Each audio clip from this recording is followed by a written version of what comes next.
Guys, warm welcome in ZPPS Daudgaon. Today we are practicing English with our 5th standard student Shuraj. Shuraj, are you ready? Yes. Today I taught you the structure number 67. Now I will ask you some English sentence translate in Marathi. Okay? सांग. मी जोरात धावलेलो आहे. I have run fast. Okay. मी जोरात धावलेलो नाही. I have not run fast. मी जोरात धावलेलो आहे का? I run fast. Very good. आता सांग मला, तिने चहा पिलेला आहे. She has drunk tea. शाबास.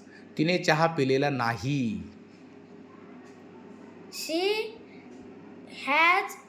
She has not drunk tea. शाबास. तिने चहा पिलेला आहे का? Has she drunk tea? शाबास. आता सांग मला तू, त्यांनी क्रिकेट खेळलेले आहे. They have played cricket. शाबास. त्यांनी क्रिकेट खेळलेले नाही. They have not played cricket. त्यांनी क्रिकेट खेळलेले आहे का? Have they played cricket? Very good. Very nice. Say thank you. Okay.